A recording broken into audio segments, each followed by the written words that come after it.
అనుదిన అరుణోదయ స్తుతి కార్యక్రమంలో అనుదినము మాతో కలిసి దేవుణ్ణి స్తుతిస్తున్న ప్రియ సహోదరి సహోదరులందరికీ మన రక్షకుడు ప్రభువైన యేసుక్రీస్తు నామములో వందనాలు తెలియజేస్తున్నాం. నేటి ఉదయకాలమందు మన స్తుతి అంశం దేవుని పిలుపులో కాకుల సంగతి విచారించి చూడుడి అని దేవుడు పిలిచిన పిలుపును గురించి మనం జ్ఞాపకం చేసుకుందాం. లూకాసు వార్త 12వ అధ్యాయం 24వ వచనాన్ని చదువుకుందాం. కాకుల సంగతి విచారించి చూడుడి, అవి విత్తవు, కోయవు, వాటికి గురిసె లేదు, కొట్టు లేదు, అయినను దేవుడు వాటిని పోషించుచున్నాడు. మీరు పక్షుల కంటే ఎంతో శ్రేష్ఠులు. ప్రియ సహోదరి సహోదరులారా, ఈ ఉదయకాలమందు ఈ అనుదిన అరుణోదయ స్తుతి కార్యక్రమంలో వాక్యంలో ఏకీభవించి స్తుతిస్తున్న ప్రియ సహోదరి సహోదరులందరికీ దేవుడు మనల్ని ఉదయకాలమందు ఒక పిలుపు గురించి పిలుస్తూ ఉన్నాడు. మనల్ని పిలుస్తుంది ఎందుకంటే కాకుల సంగతి విచారించి చూడుడి అని దేవుడి ఉదయకాలమందు మనల్ని పిలుస్తూ ఉన్నాడు. ఆయన మనల్ని హెచ్చరిస్తూ ఉన్నాడు. ఆయన మనల్ని జ్ఞాపకం చేస్తూ ఉన్నాడు. ఏమని జ్ఞాపకం చేస్తున్నాడంటే, ఏమని ఉదయకాలమందు మనల్ని పిలుస్తున్నాడు అంటే, కాకుల సంగతి విచారించి చూడుడి, కాకుల సంగతి విచారించి జ్ఞాపకం చేసుకొనుడి అని చెప్తూ ఆయన మాట్లాడుతుంది. ఏమని చెప్తున్నారంటే 24వ వచనంలో, అవి విత్తవు, అవి కోయవు, వాటికి గురిసె లేదు, వాటికి కొట్టు లేదు, అయినను దేవుడు వాటిని పోషించుచున్నాడు. ఈ మాట, ఈ సందర్భం ఏ విధంగా వచ్చిందో 22వ వచనంలో మనం చూస్తే, అంతటా ఆయన తన శిష్యులతో ఇట్లా నేను, ఇంకా దానికన్నా ముందు వెళ్తే 12వ అధ్యాయం మొదటి నుంచి చూస్తే, అంతలో ఒకరినొకడు త్రొక్కుకున్నట్లు వేల కొద్ది జనులు కూడినప్పుడు ఆయన తన శిష్యులతో మొదట ఇట్లని చెప్పసాగెను. యేసు ప్రభువారు ఈ లోకంలో ఆయన ఉన్నప్పుడు ఆయన అనేక బోధలు చేశారు. ఆ బోధలు వినటానికి ఇప్పుడున్న భాషలో చెప్పాలంటే లక్షలాది మందిగా తరలి వచ్చారు. ఆ మాటనే మనం చదువుకున్నాం. అంతలో ఒకరినొకడు త్రొక్కుకొనున్నట్లు, తొక్కిసలాట జరిగేటట్లుగా వేల కొలది జనులు ఆయన బోధలు వినటానికి, ఆయన మాటలు వినటానికి కూడినప్పుడు ఆయన తన శిష్యులతో మొదట ఇట్లాని చెప్పసాగెను. పొరిసెయుల వేషధారులను పులిసిన పిండిని గుర్చి జాగ్రత్త పడుడు అని చెబుతూ అనేక మాటల్ని, ధనవంతుడు భూమి సమృద్ధిగా పండించుకొనును, ఇలా అనేక సందర్భాలు, అనేక విషయాలు తన శిష్యులకు చేరి వచ్చిన వాళ్ళందరికీ ఆయన బోధిస్తూ ఉన్నాడు. బోధిస్తూ 22వ వచనంలోకి వచ్చేసరికి, అంతటా ఆయన తన శిష్యులతో ఇట్లా నేను, ఈ హేతువు చేత మీరు ఏమి తిందుమో అని మీరు మీ ప్రాణమును గూర్చైనను, ఏమి ధరించుకొందుమో అని మీ దేహమును గూర్చైనను చింతింపకుడి. ఒకవేళ మనకి చింత ఉందేమో, ఈరోజు మానవుడు అనేక చింతల గురించి, అనేక ఇబ్బందుల గురించి, అనేక బాధల్లో కొట్టుమిట్లాడుతూ ఉన్నాడు. అయితే దేవుడు చెప్తున్నాడు, దేవుని నమ్ముకున్న బిడ్డలకి చింత లేదు, దేవుని నమ్ముకున్న బిడ్డలకి ఇరుకులు లేవు, దేవుని నమ్ముకున్న బిడ్డలు బాధపడాల్సిన అవసరం లేదు. ఎందుకంటే శ్రమలు వచ్చినప్పటికీ ఆయన మనల్ని పోషించే దేవుడు, ఆయన మనల్ని సంరక్షించే దేవుడు. ఇజ్రాయిల్ జనాంగాన్ని కూడా ఆయన ఐగుప్తులో నుంచి బయటికి వెలుపలికి తీసుకువచ్చిన తర్వాత పగలు మేఘస్తంభము, రాత్రి అగ్నిస్తంభము, ఆకాశము నుంచి మన్నా, బండలో నుంచి నీళ్లు కురిపించి వాళ్ళు వేసుకున్న వస్త్రాలు పాతగిల్లకుండా, వాళ్ళ చెప్పులు నలిగిపోకుండా, అరిగిపోకుండా, వాళ్ళు అన్ని సంవత్సరాలు ప్రయాణం చేసినా, వాళ్ళు దేవుని పేట తిరుగుబాటు చేసినా, వాళ్ళు దూషించిన దేవుడు వాళ్ళని క్షమించాడు, వాళ్ళని రక్షించాడు, వాళ్ళని పోషించాడు, వాళ్ళని కాపాడించాడు, వాళ్ళని నడిపించాడు. ఎంతగా దేవుడు తన బిడ్డల్ని పోషిస్తున్నాడో మనం జ్ఞాపకం చేసుకోవచ్చు. అదే విషయాన్ని యేసు ప్రభు వారు వేల కొలది జనాలు, తొక్కిసలాటగా వచ్చిన ఆ జనాల మధ్యలో శిష్యులతోనూ, ఆ వచ్చిన జనాంగంతోనూ, మరి ముఖ్యంగా శిష్యులతో ఆయన చెప్తున్న మాట, అంతటా ఆయన తన శిష్యులతో ఇట్లా నేను, ఈ హేతువు చేత మీరు ఏం తిందుమా, ఏమి మీ ప్రాణమును గూర్చైనను, ఏమి త్రాగుదమా మీ ప్రాణమును గూర్చైనను, ఏమి ధరించుకొందుమా అని మీ దేహమును గూర్చైనను చింతింపకుడి. నేటి ఉదయకాలమందు మానవాళికి ఎన్నో చింతలు ఉన్నాయి. ఏం చింతలు ఉన్నాయి?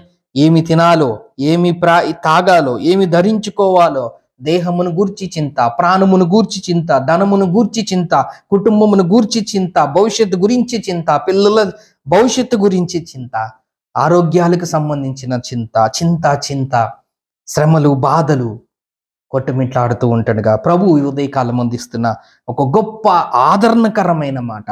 ఆ ఆదరణకరమైన మాటను జ్ఞాపకం చేసుకొని ఇంత ఆదరణకర్త అయిన దేవుణ్ణి మనం కలిగి ఉన్నందుకు మనం దేవుణ్ణి స్తుతించాలి. ఒకవేళ మనము ఆహారం లేక మన కుటుంబాల్లో మనం బాధపడుతున్నామేమో, లేదంటే సరైన వస్త్రములు వేసుకునే స్థితిలో లేకుండా మనం బాధపడుతూ ఉన్నామేమో, లేదంటే మనకు ఉపాధి లేకుండా, ఉద్యోగం లేకుండా, పోషణ లేకుండా మనం బాధపడుతున్నామేమో, అనేక రీతులుగా ఎవరి వ్యక్తిగత జీవితాల్లో వాళ్ళకున్న చింతల్లో దేవుడి ఉదయకాలం అందు జ్ఞాపకం చేస్తూ ఉన్నాడు. మీ చింత యావత్తు ప్రభు పైన వేయండి. ఏమి తిందామా, రేపు ఏం తిందాము, సంపాదించుకోవాలి, దాచుకోవాలి, రేపు అనే రోజున భవిష్యత్తు బాగుండాలి, ఏమి తిందాము, ఏమి వస్త్రాలు ధరించుకుందాము, దేహమును గూర్చి ప్రాణమును గూర్చి, అదే ఆయన చెప్తున్న మాట, ప్రాణమును గూర్చైనను దేహమును గూర్చైనను చింతింపకుడు అని రక్షకుడైన యేసుక్రీస్తు వారి ఉదయకాలమందు మనల్ని హెచ్చరిస్తూ జ్ఞాపకం చేస్తూ ఉన్నాడు. చింత లేకుండా చేసే దేవుడు ఆయన పోషించే దేవుడు, ఆయన రక్షించే దేవుడు, ఆయన కాపాడే దేవుడు. అందుకే ఆయన చెప్తున్న మాట, మీ ప్రాణమును గూర్చైనను మీ దేహమును గూర్చైనను చింతింపుకుడి. మనం కూడా ఏమి తిందామా, ఏమి సంపాదించుకుందామా, రేపు భవిష్యత్తు ఏంటి, బిడ్డల భవిష్యత్తు ఏంటి, కుటుంబ భవిష్యత్తు ఏంటి అని ఆలోచించకుండా మనము అని చింతలన్నీ పక్కన పెట్టాలి. 23వ వచనంలో ఆహారము కంటే ప్రాణమును, వస్త్రమును కంటే దేహమును గొప్పవి కాగా కాకుల సంగతి విచారించడు. ఆయన ఎన్ని చెబుతూ మీరు ప్రాణం గురించి చింతిస్తున్నారు, దేహమును గురించి చింతిస్తున్నారు, ఏమి తిందుమా అని చింతిస్తున్నారు, ఏమి ధరించుకుందామా అని చింతిస్తున్నారు, ఇల్లు కొనుక్కోవాలని చింతిస్తున్నారు, ఇలా రకరకాలుగా వ్యక్తిగత జీవితాల్లో ఏ అవసరతలు ఉన్నాయో వాటన్నిటినీ చింతిస్తూ ఉన్నారు. కానీ దేవుడు చెప్తున్న మాట, కాకుల సంగతి విచారించుడి.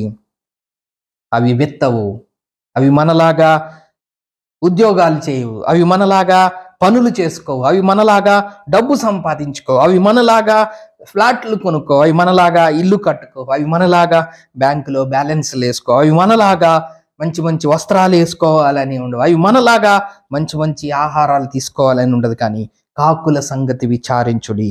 అవి విత్తవు, అవి కోయవు, వాటికి గురిసె లేదు, వాటికి కొట్టు లేదు, వాటికి ఇల్లు లేదు, వాటికి బ్యాంకులు లేవు, వాటికి స్టోరేజ్ ఫెసిలిటీ లేదు, వాటిని దాచుకునే ప్లేస్ లేవు.